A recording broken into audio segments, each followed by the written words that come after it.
On arrive sur une zone de résistance majeure pour Bitcoin et le marché des cryptos. Je n'ai pas fait de vidéo depuis 10 jours parce que j'étais en Suisse pour l'événement de Imo Invest. Mais voilà, je suis rentré à la maison, donc on va pouvoir reprendre les vidéos avec un rythme d'une vidéo par semaine, au moins pour cette semaine. Donc sur Bitcoin, qu'est-ce qu'on a d'intéressant? Déjà demain on a le PCE, donc c'est une news assez importante quand même. Moi je ne traite pas les news, mais c'est important de le savoir pour ne pas être en position sur le marché au moment de la sortie de la news. Donc en une heure, on est venu nettoyer ce matin le plus haut de la semaine passée. Donc c'est une zone de liquidité importante. Par contre, attention, ici on avait un plus haut qu'on verra mieux en 4 heures. Ce plus haut là cache beaucoup de stops et on est venu sur Binance ici sur le même niveau, mais on n'est pas venu le nettoyer. Donc pour moi, le job n'a pas été fait et pour moi, on risque d'aller au-dessus de ce niveau. Pour ensuite, pourquoi pas se retourner, c'est ce qu'on va voir par la suite. Mais pour moi, on doit au moins aller au-dessus des 90 600 dollars dans les heures ou jours à venir maximum. Je vous le rappelle, je ne suis pas là pour deviner où le prix va, je vais juste définir des zones que moi, je vais regarder pour potentiellement rentrer en position à la hausse comme à la baisse. Je suis trader, je ne suis pas devin et je cherche simplement à faire de l'argent sur ce marché en me positionnant en longue ou en short. Donc on peut voir que sur ce week-end, on a eu pas mal de flats, mais que dans le fond, à court terme, ici, on a tendance haussière, mais ici, la tendance est baissière. Donc techniquement, on pourrait avoir ce rebond-là pour se retourner dans cette zone. Pourquoi dans cette zone? Parce que en 4 heures, je l'ai marqué ici, mais on a une zone de fair value gap importante. Si je vous mets une gamme de volume profil fixe, donc ici, on va aller la chercher sur ce mouvement baissier, donc on prend le plus haut et le plus bas. Vous pouvez voir qu'ici, il y a beaucoup moins de volume sur ce niveau des 91 200, 91 400 dollars que ici sur le range qu'on avait fait. Donc ça, c'est une zone qui est vouée à être comblée parce qu'il y a un déséquilibre de marché ici et qui peut faire office de résistance pour le prix. Je ne dis pas qu'il faut aller shorter ici sans confirmation, comme ceci, avec un stop au-dessus du dernier plus haut et un TP sous le plus bas de la semaine passée. Non, moi je vais surtout chercher des confirmations dans cette zone-là. C'est une zone qui m'intéresse, mais c'est pas pour ça que je vais prendre un trade directement là-dedans. Qu'est-ce que je pourrais chercher comme confirmation? Ce serait quelque chose comme ceci. Pour ceux qui me suivent depuis un moment, vous commencez à comprendre.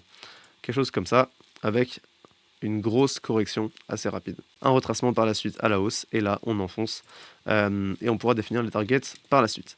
Donc pour vous expliquer, ici on vient simplement faire un plus haut au-dessus du dernier plus haut. Quel est le plus bas qui a engendré la cassure de ce plus haut? C'est celui-ci.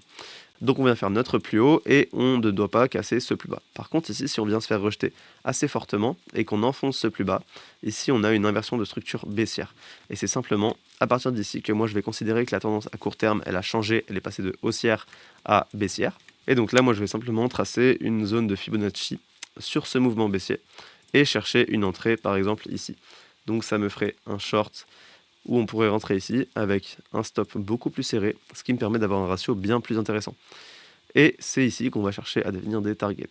Donc ça, déjà, on a un ratio quasiment de 5, c'est assez énorme. Concernant les targets qu'on pourrait viser, je vais faire un petit peu de nettoyage sur la charte. Mais pour moi ici, il y a une zone très intéressante. Pourquoi? Simplement parce que si on vient en 4 heures, on peut voir qu'ici, on a vu un gros rejet, donc jeudi 18 décembre à 11h heure US, qui a formé une zone de fair value gap baissière. Donc ça, c'était une zone qui devait faire résistance et on peut voir que le prix l'a enfoncé à la hausse assez facilement, en créant une nouvelle zone de fair value gap en 4 heures, qui cette fois est une zone haussière qui fait office de support. Et donc, la confluence entre ces deux zones-là nous crée une zone de fair value gap inversée, que moi j'ai appelée ici IFVG. Et ça, c'est une zone de support importante pour le prix.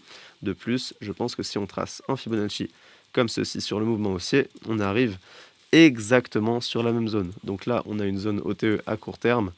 Donc le début de la zone, il est à 85 750 dollars et le plus haut à 86 750 dollars.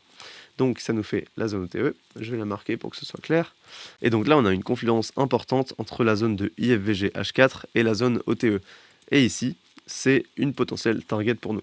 Donc globalement, ça nous ferait un short où on rentrerait ici. Là je fais approximativement parce que j'ai plus mon dessin, mais globalement le stop au-dessus du plus haut qu'on va faire dans la zone de fair value gap, avec donc l'entrée un peu plus haute, une target ici, donc on n'a pas notre ratio de 5. Donc à mon avis, l'entrée était encore plus haute. Mais globalement, c'est indicatif. La target peut être ici. Et ici, on pourrait re-switch long pour capturer le mouvement dans les deux sens avec un stop au niveau de ce plus bas. Ici, c'est assez piégeux parce qu'on a aussi le plus bas de la semaine passée. Donc c'est une zone de liquidité importante qui peut simplement être débordée pour faire une chasse assez rapide et réintégrer directement. Donc si moi je viens entrer ici parce que j'ai eu mes confirmations, etc., et que je me fais stop ici, je surveillerai de près ce que fait le prix, et si on réintègre, je re-rentrerai simplement dans ma position. Et donc cette fois-ci avec un TP potentiellement plus haut, parce que moi je pense que ici, ce genre de plus bas, on commence à en accumuler, mais est-ce que le bottom est là? On a vu beaucoup de bottom se former à long terme avec beaucoup de plus bas comme ça. Donc on peut effectivement revenir liquider tous ces plus bas. Ici, c'est important de marquer qu'on a beaucoup de zones de liquidité, encore une fois, à la baisse. Donc ça, on appelle ça des equal lows, c'est des lows sur le même niveau. Et donc ça crée encore une fois de la confluence. Donc c'est pour ça que ce long-là serait un petit peu plus risqué que le short, et qu'il faudrait vraiment attendre des grosses confirmations. Mais pour moi, ici, on est simplement dans un range, un petit peu comme un biseau ascendant, et tant qu'on ne le casse pas, en fait, on est voué à faire ce genre de mouvement comme ceci, continuellement, jusqu'à ce qu'on le casse à la hausse comme à la baisse. Tout ça pour dire que ce long est assez risqué, et que j'ai beaucoup moins confiance dans ce long-là que dans ce short ici. Donc pour résumer, si vous avez bien compris, mon scénario, globalement, ce serait celui-là. Quelque chose comme ça, et après ici on verrait ce que fait le prix, s'il repart à la hausse ou s'il préfère aller casser à la baisse suite à ce plus bas. Pour l'instant c'est un peu tôt pour en parler, moi je vais surtout surveiller cette zone là de Fairview Gap, qui est une zone de résistance majeure pour le prix et dans laquelle le prix a de fortes chances de se retourner, et ici je prendrais très bien un short, ça me poserait aucun souci. Pareil, si on trace un Fibonacci, on peut voir que la zone OTE correspond parfaitement avec ma zone. Donc encore une fois, on a de la confluence, ce qui augmente les probabilités que le prix galère, voire se retourne à la baisse dans cette zone. Et comptez sur moi pour prendre un short si j'en ai l'occasion. On va faire un petit tour sur Ethereum aussi. Ça fait une semaine que j'ai pas ouvert ce graphique, mais c'est assez intéressant ce qu'on est venu faire. J'avais identifié la zone OTE ici, qui était une zone de retournement, parce que ici, jusqu'à preuve du contraire, on est clairement en tendance baissière à moyen terme.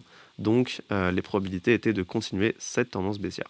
C'est ce qu'on est venu faire ici, on est venu chercher cette zone OTE pour ensuite se tourner à la baisse. À court terme ici, on était haussier sur ce mouvement. On faisait des plus hauts de plus en plus haut, encore une fois, théorie de dos, on suit la tendance. Donc j'avais tracé une zone de Fibonacci dans laquelle le prix devait se reprendre. Ici, on était venu liquider ce plus bas et on a cassé le plus haut qui a engendré cette liquidation du plus bas. Donc pour moi ici, on avait une inversion de structure haussière à court terme, mais elle n'a pas tenu et on a eu un gros rejet baissier. Donc pour moi, ça c'est pas du tout positif et ça invalide complètement notre tendance haussière. Si on regarde plus précisément, ici on a notre inversion de structure baissière, parce qu'on va faire un plus haut et ensuite un plus bas. C'est pour ça que j'ai mis ce plus bas là en rouge. Donc pour moi ici, on s'est inversé à la baisse. Et sur Ethereum, ce qui peut se passer à court terme, c'est assez simple. On trace notre Fibonacci, on a notre zone OTE. Donc globalement, ce qui a le plus de chances de se produire sur Ethereum, c'est ce genre de mouvement-là, pour ensuite aller nettoyer ces plus bas, qui accumulent encore une fois des clusters de liquidité, et poursuivre notre tendance baissière sur Ethereum. Maintenant, si on vient déborder cette zone-là et qu'on vient faire un nouveau plus haut par rapport à celui-ci, l'inversion de structure ici est complètement invalidée et on reprend notre tendance haussière qui pourrait, pourquoi pas, aller déborder ces plus hauts et là remettre en question toute la tendance baissière ici sur Ethereum. Parce que je vous rappelle qu'à plus long terme, ici, on est dans des zones intéressantes pour acheter et on peut simplement aller chercher des nouveaux ATH par la suite si on invalide cette tendance baissière qui nous embête depuis quelques mois maintenant sur Ethereum. Alors encore une fois, c'est un peu tôt pour en parler. On va regarder ce qui se passe à court terme et ensuite on regardera à plus long terme, mais c'est important d'avoir ces scénarios en tête, d'avoir ces tendances à court, moyen, long terme pour savoir exactement où on va, dans quel time frame, parce que même si on est baissier à long terme, si vous tradez du court terme, vous pouvez totalement prendre des longues parce qu'on peut avoir des tendances haussières dans une tendance baissière, tout simplement. Donc voilà, globalement, vous avez mon plan pour la semaine. Vous avez les zones que je surveille. Moi, comme vous le savez, je trade particulièrement Bitcoin. C'est assez rare que je trade sur Ethereum, mais je sais que c'est pas le cas de tout le monde. Donc c'est pour ça que j'en parle un petit peu à chaque fin de vidéo. Si cette vidéo vous a plu, n'hésitez pas à mettre un petit like, un petit commentaire, à vous abonner. Et nous, on se retrouve demain pour la prochaine analyse du marché crypto.